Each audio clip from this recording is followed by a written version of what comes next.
Assalamu alaikum. Okay, so basically the English reads very different to the Arabic. The Arabic is completely different to the English. What they've actually tried to do is get the Arabic and then summarize it and put that into English to basically say, yeah, you can go to the grave and seek intercession. The person who's written the Arabic has basically done a copy and paste, mix-up job where they've got so many different narrations and statements from scholars to try and justify that you can seek intercession, go to Prophet ﷺ's grave and ask him directly in dua, like, you know, ask Allah to forgive me or ask Allah for whatever it might be, right? But there's a few things wrong with that. So the first thing that's wrong with that, there's a book which he quotes by a person called As-Samhudi, and in that book Samhudi is justifying supplicating to the Messenger of Allah ﷺ, and then he brings narrations which have no isnad to them.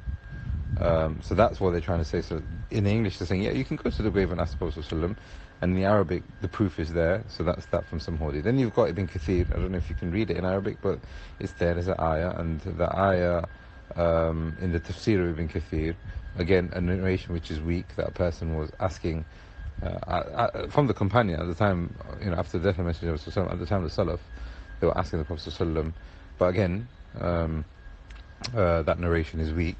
Then he brings another narration from Abdullah bin Umar that they used to go to the pulpit of the Messenger of Allah ﷺ, and they used to seek intercession and tabarruk and blessings from the pulpit and the mimbar of the Messenger of Allah ﷺ. Now, like I'm saying, it's copy and pasting and it's mixing up stuff. So the first two narrations are weak. There isn't any dalil in it whatsoever. Had there been dalil from the companions, then we would have seen it from somebody who was greater, Abu Bakr or Umar, but they didn't do it. In actual fact, at the time of Umar, they asked the person that was alive, who was Al-Abbas, to make dua. Had they had the understanding that you go to the grave and ask the Messenger of Allah, then they would have done so, but they asked somebody that was alive and pious, etc. So that's the first sort of narration. The second narration there of Abdullah ibn Umar, that they used to go to the mimbar of the Messenger of Allah, Ahlul Sunnah have no problem in understanding that, which is the relics of the Prophet ﷺ were blessed. His hair was blessed, his sweat was blessed, his skin was blessed, everything from him was blessed. So at that time, when it was, you know, available, then yeah, you could do that. And then the last sort of statement that he brings is Suyuti, where he says that all the scholars are agreed that the prophets are alive in their grave. And again, they are alive in their grave, but are they alive in the sense of the life of the dunya? This is what we're trying to say, which is pivotal to the discussion. And this is the reason why we sent out that clip, because the person, Allah preserve him and reward him well, he completely destroyed all notion of seeking tabarruk and istighatha and shafa'ah through the deceased, but just two very simple questions. Ahya inda rabbihim, they are alive with their Lord, they are not alive with us in the dunya. And yurzaqoon, meaning they are attaining rizq from Allah, they are not the ones that can give the rizq.